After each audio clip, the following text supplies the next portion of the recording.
Salam Patunggilan. Bapak, Ibu, Saudara, serta adik-adik yang terkasih di dalam nama Tuhan, berjumpa kembali dalam program Gerakan Gemar Membaca Alkitab. Saat ini kitab yang akan kita baca terambil dalam Injil Markus pasal 11 ayat 1 sampai ke 33. Sebelum kita membacanya, mari kita mohon pimpinan dalam Tuhan, kita berdoa. Bapa yang baik, Bapa yang kami kenal dalam nama Tuhan, terima kasih atas penyertaan-Mu. Saat ini kami akan membaca serta merenungkan firman-Mu. Mampukan kami untuk melakukan firman-Mu dalam kehidupan kami hari lepas hari. Materaikan firman-Mu dalam hati dan pikiran kami. Tuhan pimpin dan sertai kami dalam kami membaca dan merenungkan firman-Mu. Di dalam nama Tuhan kami Yesus Kristus, doa ini kami naikkan kepada Bapa di surga. Haleluya, amin. Ketika Yesus dan murid-muridnya telah dekat Yerusalem, dekat Betfage dan Betania yang terletak di Bukit Zaitun, Yesus menyuruh 2 orang muridnya dengan pesan, pergilah ke kampung yang di depanmu itu. Pada waktu kamu masuk di situ, kamu akan segera menemukan seekor keledai muda tertambat yang belum pernah ditunggangi orang. Lepaskan keledai itu dan bawalah kemari. Dan jika ada orang mengatakan kepadamu, mengapa kamu lakukan itu? Jawablah, Tuhan memerlukannya. Ia akan segera mengembalikannya ke sini. Mereka pun pergi dan menemukan seekor keledai muda tertambat di depan pintu di luar, di pinggir jalan, lalu melepaskannya. Dan beberapa orang yang ada di situ berkata kepada mereka, apa maksudnya kamu melepaskan keledai itu? Lalu mereka menjawab seperti yang sudah dikatakan Yesus. Maka orang-orang itu membiarkan mereka. Lalu mereka membawa keledai itu kepada Yesus dan mengalasinya dengan pakaian mereka. Kemudian Yesus naik ke atasnya.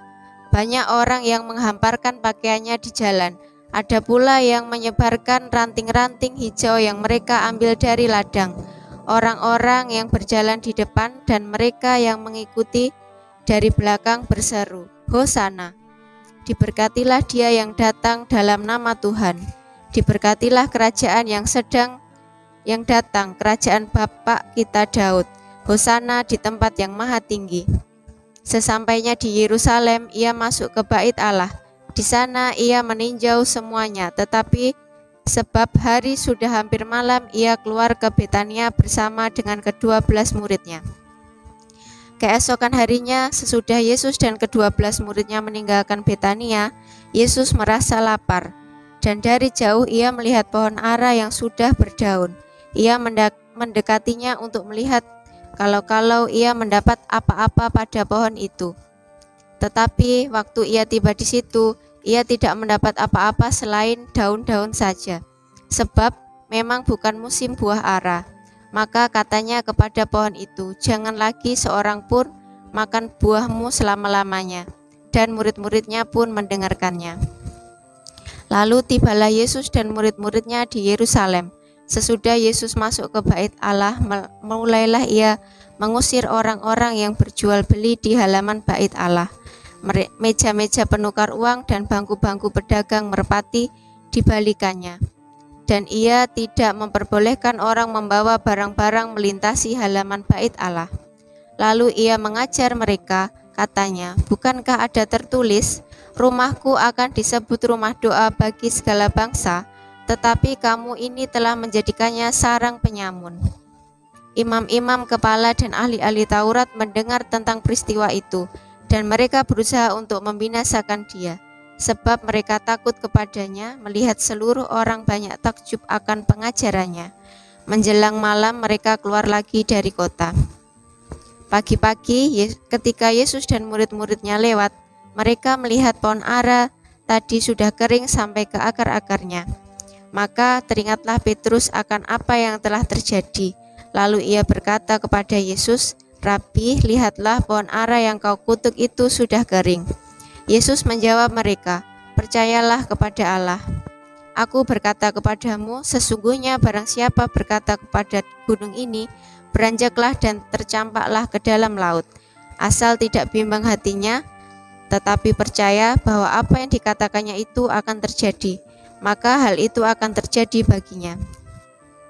Karena itu Allah berkata kepadamu, Apa saja yang kamu minta dan doakan, percayalah bahwa kamu telah menerimanya, maka hal itu akan diberikan kepadamu.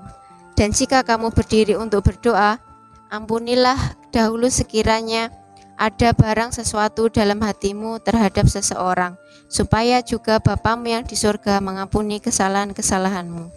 Tetapi jika kamu tidak mengampuni, maka Bapamu yang di surga juga tidak akan mengampuni kesalahan-kesalahanmu. Lalu Yesus dan murid-muridnya tiba pula di Yerusalem. Ketika Yesus berjalan di halaman bait Allah, datanglah kepadanya imam-imam kepala, ahli-ahli Taurat dan tua-tua, dan bertanya kepadanya, dengan kuasa manakah engkau melakukan hal-hal itu? Dan siapakah memberikan kuasa itu kepadamu sehingga engkau melakukan hal-hal itu? Jawab Yesus kepada mereka, aku akan mengajukan satu pertanyaan kepadamu. Berikanlah aku jawabnya, maka aku akan mengatakan kepadamu dengan kuasa manakah aku melakukan hal-hal itu. Baptisan Yohanes itu dari surga atau dari manusia? Berikanlah aku jawabnya. Mereka memperbincangkannya di antara mereka dan berkata, jikalau kita katakan dari surga, ia akan berkata, kalau begitu, mengapakah kamu tidak percaya kepadanya? Tetapi masakan itu katakan dari manusia, sebab mereka takut kepada orang banyak, karena semua orang menganggap bahwa Yohanes betul-betul seorang nabi. Lalu mereka menjawab Yesus, kami tidak tahu. Maka kata Yesus kepada mereka, jika demikian, aku tidak mengatakan kepadamu dengan kuasa manakah aku melakukan hal-hal itu. Demikian pembacaan firman Tuhan. Tuhan memberkati kita semua. Amin.